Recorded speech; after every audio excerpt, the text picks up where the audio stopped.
जय हिंद दोस्तों। आज है 13 सितंबर 2022 और 13 सितंबर 2022 से बनने वाले सभी महत्वपूर्ण करंट अफेयर्स के प्रश्नों की चर्चा करेंगे आज हम लोग इस वीडियो में। तो स्वागत है आप सभी का वीर सर जीएस वाले में। मेरे प्यारे मित्रों, आगे वीडियो की शुरुआत करने से पहले एक मोटिवेशनल लाइन के साथ शुरुआत करते हैं, जो कि आपकी स्क्रीन पर है कि अपने सपनों का पीछा दिन रात करते हैं और कामयाबी उन्हीं को मिलती है जो शुरुआत करते हैं। क्या लाइन लिखा गया है मित्रों, एक बार फिर से पढ़ लेते हैं कि अपने सपनों का पीछा दिन रात करते हैं और कामयाबी उन्हीं को मिलती है जो शुरुआत करते हैं। मेरे प्यारे मित्रों, एक बात बताओ, यदि कामयाबी उन्हीं को मिलती है जो शुरुआत करते हैं तो हम लोग किस लिए वेट कर रहे हैं? आइए हम लोग भी शुरुआत करते हैं। और पहले प्रश्न है आपकी स्क्रीन पर, भैया जरा बताइएगा इस प्रश्न का उत्तर क्या होगा। प्रश्न आपके सामने कुछ इस प्रकार से है कि किस भारतीय राज्य में नामीबिया और दक्षिण अफ्रीका से चीते लाए जाएंगे? भैया चीते लाने की बात किया जा रहा है, किस राज्य में लाए जाएंगे? तो भैया इसका सही उत्तर होगा मध्य प्रदेश। मेरे प्यारे मित्रों, मध्य प्रदेश में नामीबिया और दक्षिण अफ्रीका से चीते लाए जाएंगे। आगे बढ़ते हैं। भैया यह सूचना किसने दिया कि चीते लाए जाएंगे? भैया सूचना दिया गया है केंद्रीय पर्यावरण, वन और जलवायु मंत्रालय द्वारा दिया गया है। जलवायु मंत्रालय ने कहा, पर्यावरण, वन और जलवायु मंत्रालय द्वारा बताया गया कि चीता पुनर्वास परियोजना के तहत मध्य प्रदेश के कूनो पालपुर राष्ट्रीय उद्यान में 25 से अधिक चीते लाए जाएंगे। कितने भैया? 25 से अधिक चीते लाए जाएंगे। क्या ये 25 से अधिक जो चीते लाए जाएंगे क्या एक ही बार में लाए जाएंगे? नहीं मेरे प्यारे मित्रों, पहले 17 सितंबर को 8 चीतों को लाया जाएगा। इसके बाद अन्य जो चीते होंगे उनको चरणबद्ध तरीके से धीरे धीरे लाया जाएगा। आगे बात करते हैं, अगर यह सूचना केंद्रीय पर्यावरण, वन और जलवायु परिवर्तन मंत्रालय द्वारा दिया गया तो भैया केंद्रीय पर्यावरण, वन और जलवायु मंत्री वर्तमान में कौन है? तो वर्तमान में भैया भूपेंद्र यादव। आगे बढ़ते हैं मित्रों, चर्चा हुआ यहाँ पर मध्य प्रदेश के एक राष्ट्रीय उद्यान की जहाँ पर चीते लाए जा रहे हैं। उस राष्ट्रीय उद्यान का नाम था कूनो पालपुर राष्ट्रीय उद्यान। तो इसी के साथ हम लोग चर्चा कर लेते हैं मध्य प्रदेश के सभी राष्ट्रीय उद्यानों की। तो मेरे प्यारे मित्रों, मध्य प्रदेश के राष्ट्रीय उद्यान, मध्य प्रदेश में कुल कितने राष्ट्रीय उद्यान हैं? 12 राष्ट्रीय उद्यान है। कितने राष्ट्रीय उद्यान है भैया? 12 राष्ट्रीय उद्यान है। उनमें से उन सभी राष्ट्रीय उद्यानों का उल्लेख नीचे किया गया है, जिनको मैं पढ़ दे रहा हूँ, आप सुन लीजिएगा। पहला है कान्हा राष्ट्रीय उद्यान, दूसरा है माधव राष्ट्रीय उद्यान, तीसरा है बांधवगढ़ राष्ट्रीय उद्यान, चौथा फासिल राष्ट्रीय उद्यान, पाँचवां पेंच राष्ट्रीय उद्यान, छठा वन विहार राष्ट्रीय उद्यान, सातवां पन्ना राष्ट्रीय उद्यान, आठवां संजय राष्ट्रीय उद्यान, नौवां सतपुड़ा राष्ट्रीय उद्यान, 10वां ओंकारेश्वर राष्ट्रीय उद्यान, 11वां डायनासोर राष्ट्रीय उद्यान और 12वां कूनो राष्ट्रीय उद्यान। तो मेरे प्यारे मित्रों, इस प्रकार से मध्य प्रदेश में कुल 12 राष्ट्रीय उद्यान हैं। आगे बढ़ते हैं मेरे प्यारे मित्रों, चर्चा हुआ था मध्य प्रदेश का, तो मध्य प्रदेश के अन्य फैक्ट्स के बारे में जान लेते हैं, अन्य महत्वपूर्ण तथ्यों के बारे में जान लेते हैं, जो कि आपकी स्क्रीन पर है। सबसे पहले जानते हैं मध्य प्रदेश की राजधानी क्या भैया? मध्य प्रदेश की राजधानी है भोपाल। और मध्य प्रदेश की राजभाषा क्या भैया? मध्य प्रदेश की राजभाषा है हिंदी। और मध्य प्रदेश में जिले कितने हैं? मध्य प्रदेश में जिले हैं 55। इसके अलावा कुछ अन्य महत्वपूर्ण तथ्य हैं जो आपकी स्क्रीन पर हैं। क्या है भैया?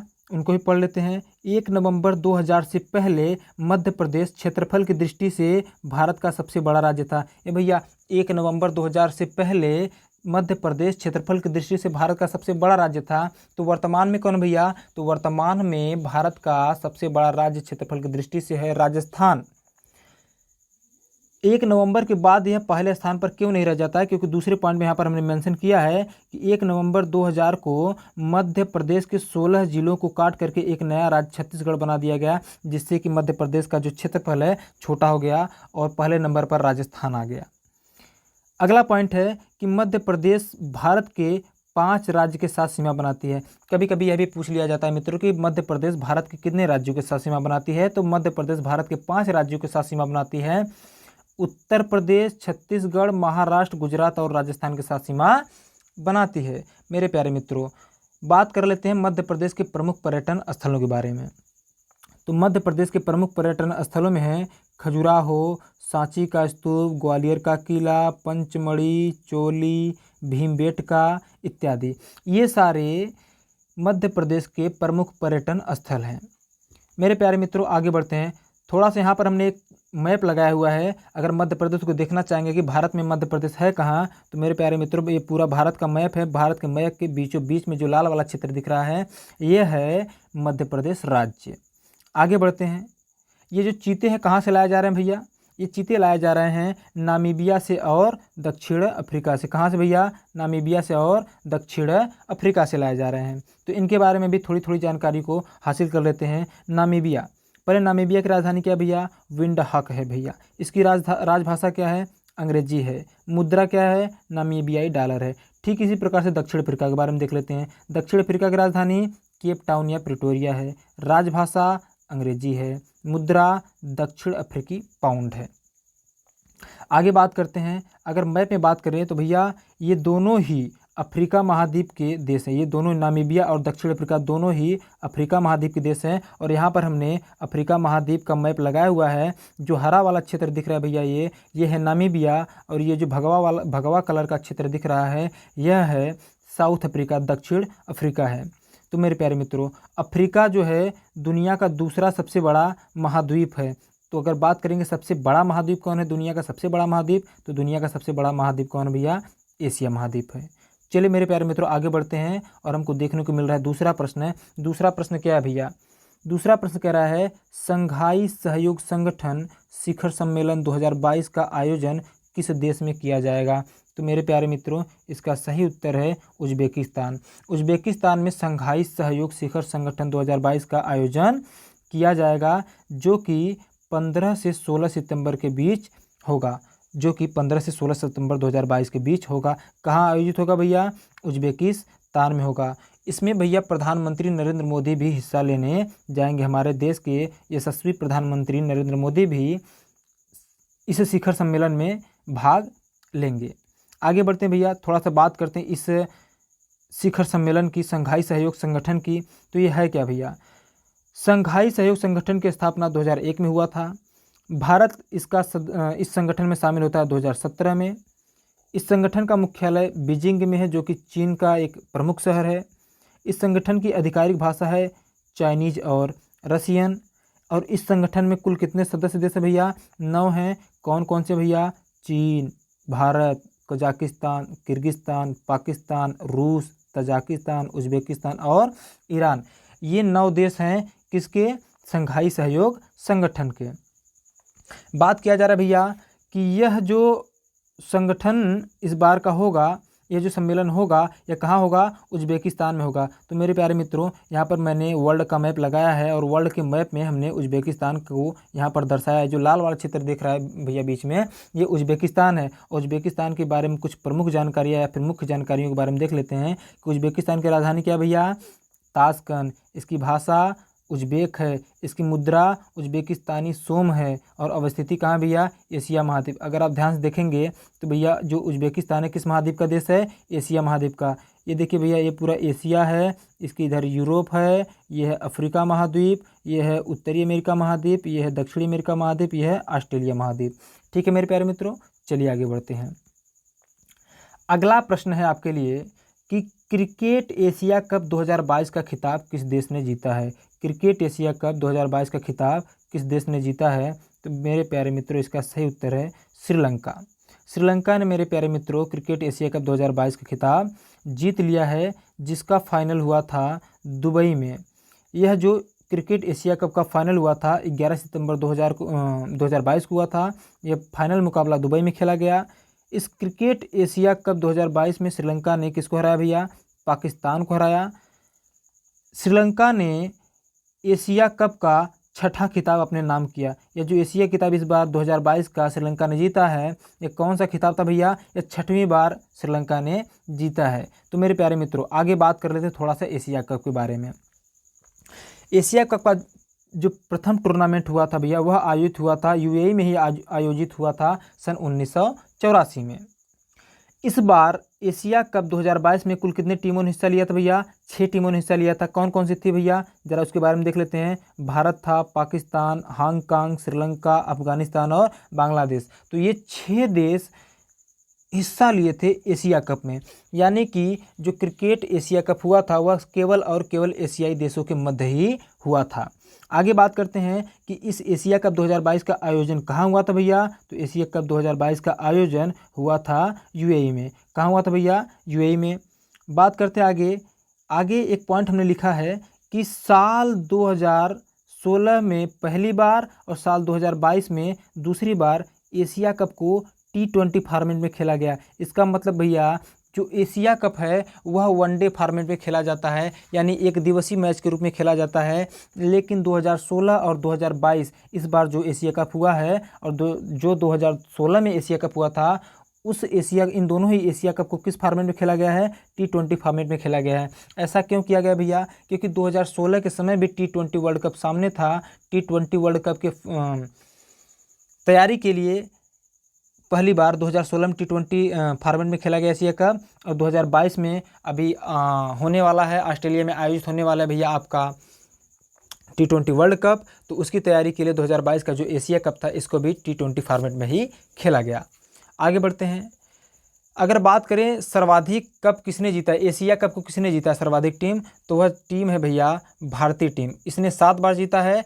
और दूसरी नंबर पर अगर बात करें तो भैया कौन है? श्रीलंका। श्रीलंका ने कितनी बार जीता भैया? 6 बार। 5 बार पहले जीता था और 1 बार अभी जीत लिया। टोटल कितनी बार हो गया? 6 बार। और पाकिस्तान ने भी एशिया कप को कितनी बार जीता भैया? 2 बार। कितनी बार? 2 बार। आगे बढ़ते हैं मेरे प्यारे मित्रों, और आगे है exam booster dose. Exam booster dose के तहत हमने जनवरी माह के सभी महत्वपूर्ण दिवस की चर्चा किया है। जैसे कि बात करें जनवरी के महत्वपूर्ण दिवसों के बारे में, तो पहला है 9 जनवरी।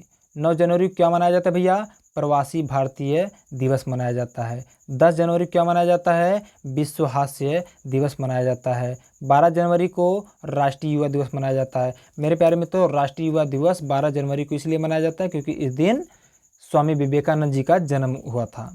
आगे है 15 जनवरी को थल सेना दिवस मनाया जाता है, यानी आर्मी डे मनाया जाता है।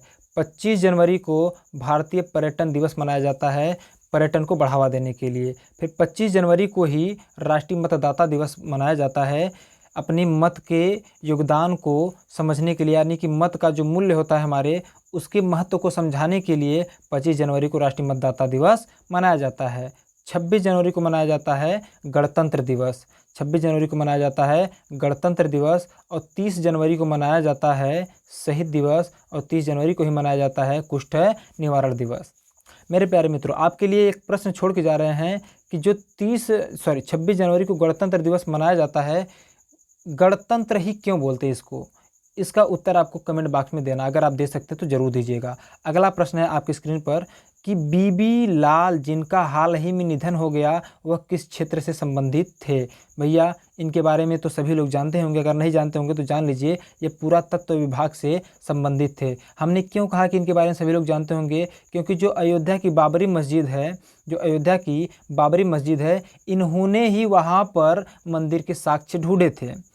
इनका पूरा नाम है, मैं व्याख्या कर दे रहा हूँ यहाँ पे। प्रोफेसर बीबी लाल जी का निधन कब हुआ था भैया? 9 सितंबर को, अभी पिछले कुछ दिन पहले ही हुआ है इनका निधन। और ये जब इनकी मृत्यु हुई तब यह कितने साल के थे भैया? यह 101 साल के थे, यानी इन्होंने सेंचुरी पार कर लिया था। अगला पॉइंट है कि यह 1968 से लेकर के 1972 तक भारतीय पुरातत्व सर्वेक्षण के क्या रहे भैया? महानिदेशक भी रहे हैं। इन्होंने यूनेस्को की विभिन्न समितियों में भी क्या किया भैया? कार्य किया है। आगे बात कर लेते हैं इनके बारे में। यहाँ पर हमने इनका चित्र लगाया है, अगर आप देखना चाहते हैं तो इनको अच्छे से देख सकते हैं। यही है बीबी लाल, प्रोफेसर बीबी लाल, जिन्होंने बाबरी मस्जिद के जो विवादित ढांचा है वहाँ पर उसके नींव में मंदिर के साक्ष्य की खोज किया था, जिसकी वजह से ये इतिहास में इनका नाम दर्ज हो गया बीबी लाल जी का। क्योंकि अभी वहाँ पर क्या बनने जा रहा है? राम मंदिर बनने जा रहा है। ठीक है।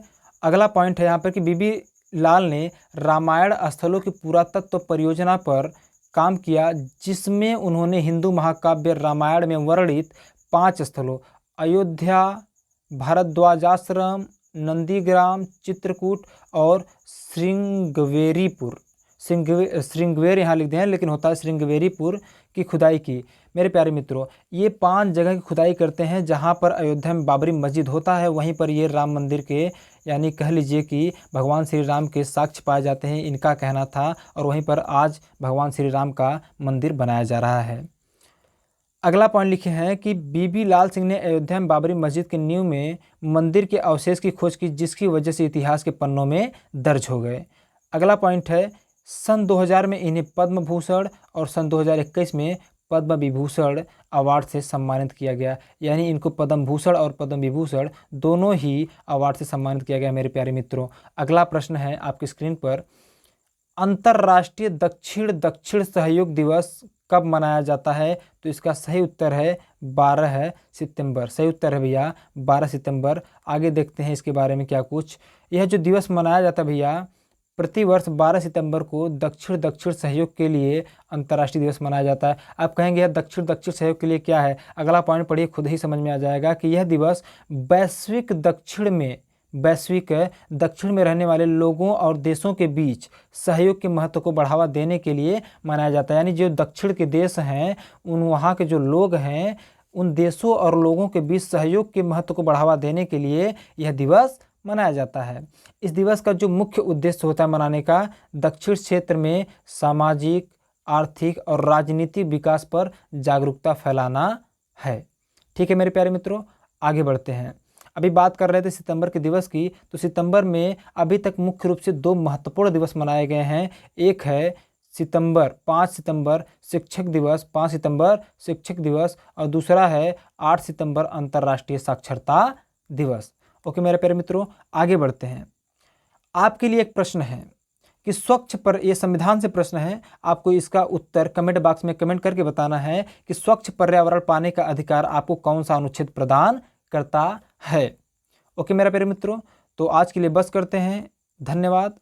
और यदि आपको वीडियो अच्छा लगे तो चैनल को लाइक, सब्सक्राइब और शेयर जरूर कीजिएगा। अपने मित्रों में जरूर शेयर कीजिएगा, सपोर्ट कीजिए, हमें आपके सपोर्ट की आवश्यकता है। आज के लिए बस इतना ही। बहुत बहुत धन्यवाद वीडियो देखने के लिए आप सभी का।